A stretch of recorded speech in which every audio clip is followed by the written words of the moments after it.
So today I wanted to talk about part of how I learned or got my financial education, and particularly I learned from a bad example of my father. And I'm grateful for that lesson because it taught me quite a bit, but I thought I'd tell you some of the characteristics of my dad and then what I learned from him. So kind of when I learned the main lesson, I was about in high school, and that was financially an interesting time for our family. My father worked in business management for most of my career. He managed Radio Shacks and JB's Big Boys and Kmart's, those sorts of things. I guess he had a degree in business, so that was good. But during that time, he made a switch over, got a stockbroker's license, and then became a broker for a now defunct company called Blinder Robinson. And it created a huge influx of income for our family. And just kind of to give you guys a reference, I think there's a video called The Wolf on Wall Street, a movie. I haven't watched it, but I've seen a couple clips from it. But it's kind of that Wild West time when penny stocks were all the thing, and you could make quite a bit by buying and selling risky securities. It cost money to make transactions back then, and so he would make about 5% on a sale or 5% on a buy, which is a really great commission. And so we got a big influx of cash during that time, and it's interesting because the type of lifestyle that we had really changed. And my father, he was not a saver, he was a spender. And so during that time we got a Corvette, we got a boat, we went on a trip to Hawaii, he got scuba diving equipment. He bought a new Suburban during that time, and it was kind of fun as a kid to be able to go and do excursions. I think the boat, if he took his clients out on it, could be considered as a deduction. And if you went on a trip with a client, you could deduct that. So there was some of that went on. And over that time, I think that year he earned about $100,000, which today doesn't sound like a lot, but in the 1980s, the equivalent is $250,000 in a year, and that's quite a lot. So the thing that I learned, though, that you have to be so super careful about is a lot of these purchases that he made, he did on credit. So as a culture, this stock brokerage, the management was really big on trying to encourage the brokers to buy big items. And the reason why they encouraged that is because then it would force the brokers to go sell and pay for those items. So they were really big on a lifestyle. You need to have these expensive items because then you're motivated to go out and work. And to a point that did function. And it was interesting because my mom is really conservative, and I remember distinctly a Christmas when the Suburban keys were in her stocking, and she opened the stocking, pulled out, and there was a set of keys. And I remember my sister saying, "Mom, did you just get a car?" And she said, "I hope not." I was like, "What?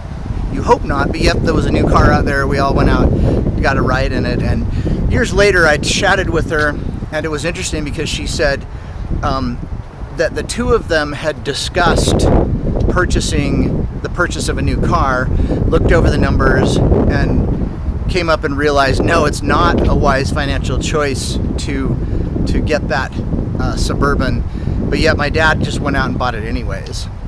And in a lot of cases, that's what he did. He would just do what he wanted, whether or not it made sense. And I think she said later that he always thought that the good times would keep going, and that he would earn the money, and then it would all work out. And then she said, but often it didn't work out, and then he didn't have enough money, and then that made him super stressed.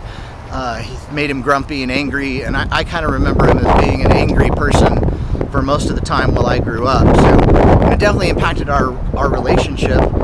And the relationship between myself and my father. Another time I remember hearing him talk to one of his brothers about credit, and the brother was talking, or credit cards. The brother was saying, yeah, I'm having difficulty with one of my cards. I'm just trying to pay it off, but it's just really hard. And my dad said, yeah, I've got the same problem, but I have 20 of those cards. And his brother was like, you have 20? He's like, yeah. So he was basically juggling 20 credit cards, trying to do the zero interest transfer type thing, moving cards back and forth. But in general, he was just mortgaged to the hilt on everything that he was trying to do. The Corvette had a loan, the boat had a loan. Oh, my mom said, one of the problems is every time he took the boat out, something would break on it. So he had repair costs on it. One day when he was driving the vet, a piece of firewood fell off of a vehicle in front, and he actually hit it on the car and caused some suspension damage, some body damage, cracked his windshield. So that was a repair. It was like always something that came up. And so, that was in high school I learned about interest and about compounding, and it was the very first beginning that I started using a calculator to try to calculate, hey, if you pay this much percent in interest, what does that turn into in a year? And then what about the next year and the next year? And so I started learning about that, and I realized, I think my father paid something like $13,000 in interest that year, or $15,000 in interest or something. And that's money that we could have used to live on. And, that $100,000 salary, I think my parents paid about $60,000 for their house originally, because that was back in the mid 80s. So $60,000 would buy a house, and so you earn $100,000. Well, you could pay off your house, but instead he bought the Corvette, bought the boat, bought the Suburban, went on vacations, lived a lavish lifestyle, and the results were pretty grim. When the Blinder Robinson got into some financial trouble and they closed, so he lost that job, and then went to kind of another brokerage that wasn't as good. He eventually went to sell some precious metal coins and did that for a little bit.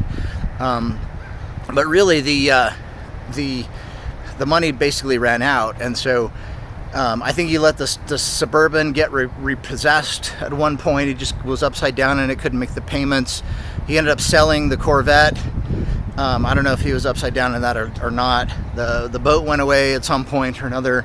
I don't remember exactly what happened with that, but in general, we had this real lavish lifestyle, and all of that went away when the money disappeared.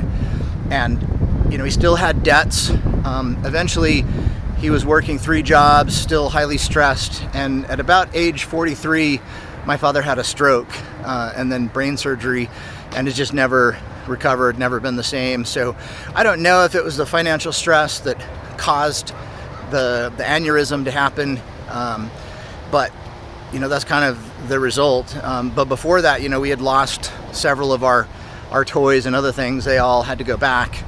And the lesson that I saw was that, hey, if you had just been conservative in, you got this windfall of cash, and instead of buying all these toys, if you'd use that to pay off debt, to save, to put money in investments, our family would have been a whole lot better off.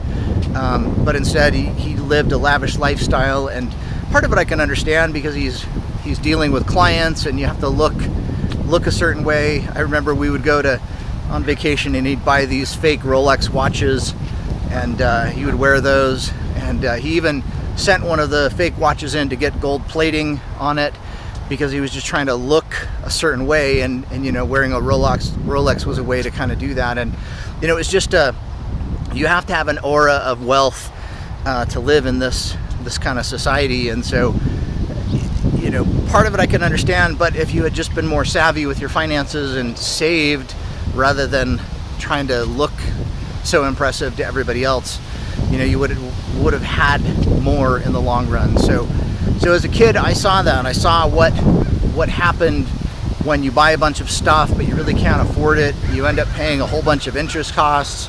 You basically waste a lot of money, and that taught me a very important lesson. It was like, I do not ever want to misuse credit.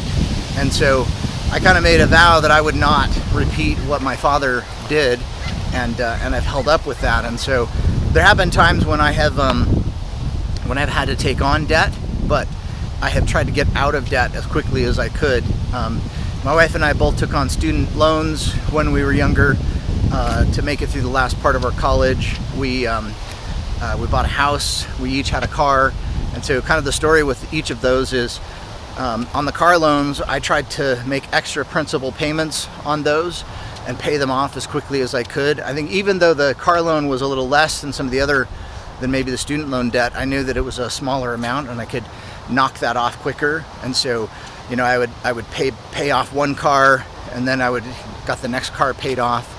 And the student loans, that was quite, it was like $28,000, which, with inflation, that's probably more like $55,000 nowadays, maybe 60 grand, not sure. But as soon as I got my main job, I really focused on paying off the student loans. Let me tell you, that was not fun, because instead of being able to use the money to have fun on, I had to pay off that debt. But I was just determined I was not going to live the life that my father did. And so paid off the student debt. All I had was the house. Eventually I started making extra principal payments on the house, which made sense at the time because I think our interest rate was like 7.25%, something along those lines. So every payment that I made earned 7.25% to me. Eventually I refinanced the house with a 15-year loan, which also reduced the interest rate. And then not too long after that, I had enough funds to just pay off the house all around. So since that time, I had zero debt, and it's partially because of the bad example of my father. I was determined that I would not be a slave to debt. I was going to be a person who would earn debt.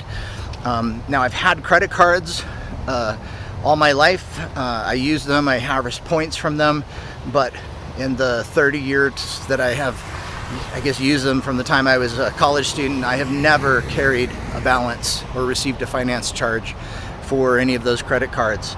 So that's such an important lesson that I learned. It just, that one lesson alone made a huge difference. Just not paying credit card interest rates is huge for a lot of folks. So I learned how credit works, and I determined I would never ever carry a credit card balance at all. So no credit card balances. I paid off all the cars, the houses, the student loan debt. And the results of that is that I've always had more funds to invest and to save.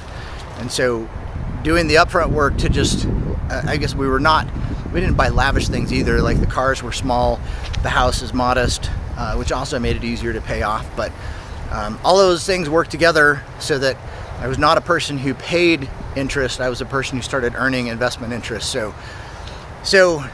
even though it's unfortunate that my father had the experience that he did, I learned from it.